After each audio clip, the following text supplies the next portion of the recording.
The world is made of dust and bone. For a moon, no rain has fallen. The river is a snake's skeleton of cracked mud, and the game has vanished, fled to greener lands or fallen where they stood. You are a Paleontologian, a hunter of the great beasts, but your spear is useless against the sky.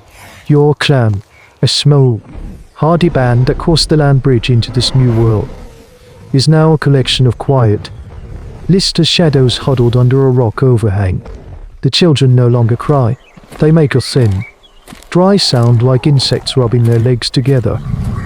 Your people know of one last place with water. The elders have spoken of it in hushed, fearful tones your whole life. It is the cenote, the eye of the earth. To them, it is not a waterhole. It is a sacred womb, a place where the underworld looks up.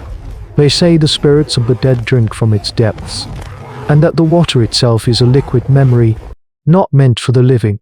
The bones of Pleistocene megafauna, mammoth and giant sloth, that litter its edges are not seen as accidents, but as sacrifices, pulled down by the thirsty god that lies within. To approach it is taboo. To drink from it is to invite a terrible fate. But the taboo is a luxury you can no longer afford. This morning, an elder, a woman who taught you how to nap flint, did not wake. Her skin was like paper. Her death is a quiet, final argument against the old fears. The clan leader, a man whose face is a map of every hunt and every hardship, gathers the hunters. He does not need to speak. You see the decision in his gaunt features. The spirits can have their vengeance later. Today, the living need to drink. The journey is short. A grim procession through a dead landscape. The sun beats down, and the heat shimmers off the white limestone rock. You feel the dust coat your tongue, a constant reminder of your body's desperate need. You move past the sun-minus bleached carcass of a bison, its empty eye socket staring at the cloudless sky. And then you are there. The ground simply ends. A great, circular maw opens in the earth. A perfect, terrifying hole leading down into darkness. You creep to the edge and look down. The air that rises from it is cool and damp, a shocking contrast to the furnace of the world above. Far below, at the bottom of the stone throat, is the water. It is not the brown, murky liquid of a dying pond. It is a blue so deep and pure, it feels like a piece of the sky has fallen into the earth. Sunlight glances down. A single, brilliant spear of light that illuminates the impossible clarity of the depths. You can see the bottom as if through glass. You can see the submerged rocks, the green algae, and you see the bones. A collection of ancient, drowned skeletons, a silent testament to the cenote's long, patient history of consumption. Your leader looks at you, his eyes asking the final question. You look back at him, then at the thirsty faces of your clan. You give a slow nod. You will be the one to go down. The rope is a thick, twisted braid of vines, a testament to your clan's collective hope and fear.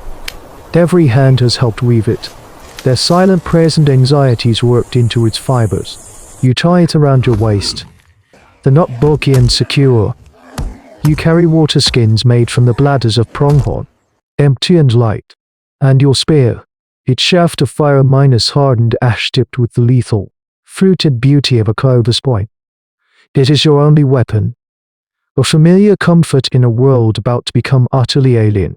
The clan watches from the edge, their faces small and distant above you as you begin your descent. The air grows cooler with every hand minus over minus hand motion down the vine. The oppressive heat of the sun vanishes, replaced by a damp, subterranean chill.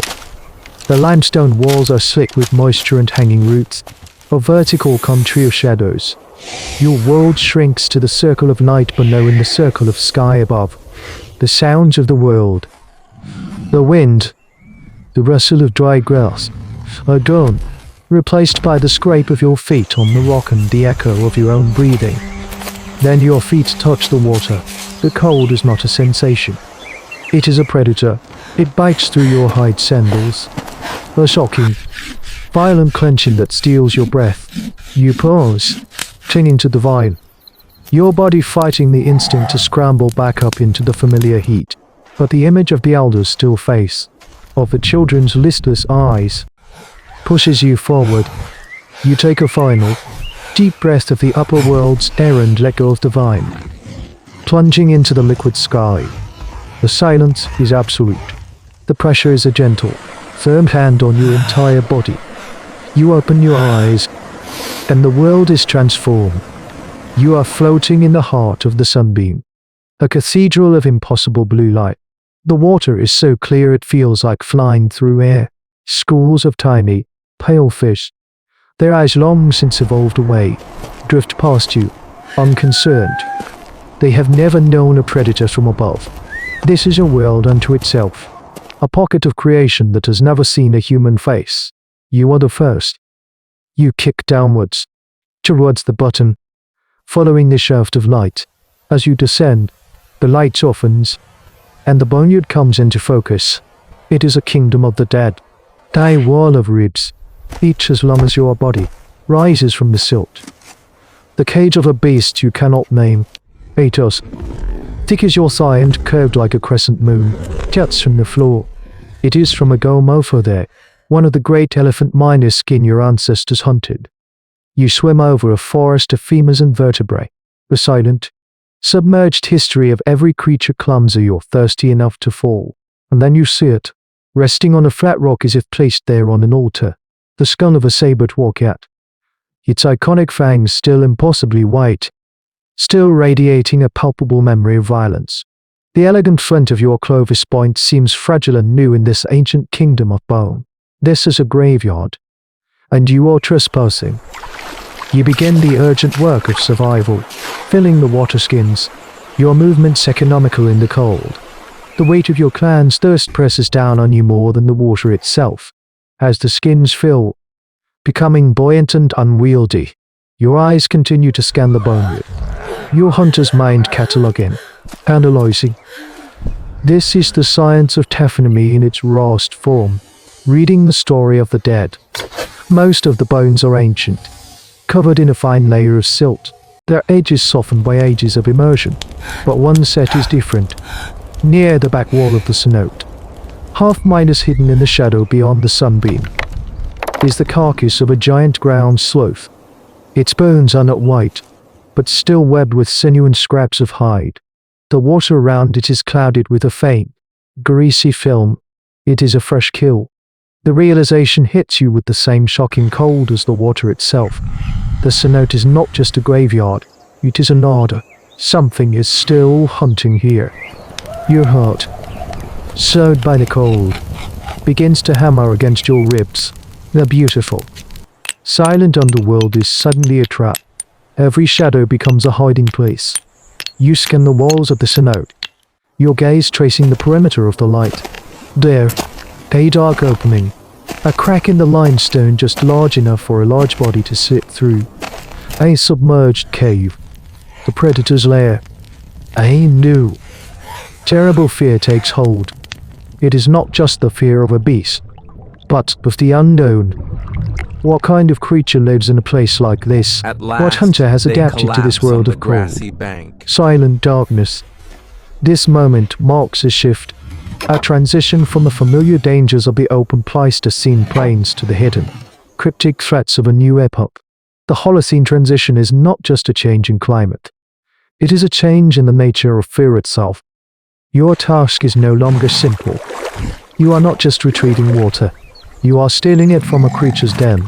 You tie the filled skins to the vine rope, giving it a sharp tug, the signal for your clan to begin hauling them up. You keep one skin for yourself, a desperate offering if the guardian of this place should appear. As the rope ascends, you float in the center of the cenote, spear in hand, your body a tiny, vulnerable point between the world of light above and the dark, waiting cave below. This act of altruism, ensuring your clan gets the water first, is also your most dangerous gamble. The bubbles from the submerged cave stop. They knew. Larger shadow begins to detach itself from the darkness. You are no longer alone. The thirsty god has come to see who is trespassing in its eye. You survive. The creature in the cave, a giant jaguar, adapted to a semi-aquatic life, was driven back by your spear and the unfamiliar sight of a creature from the world above.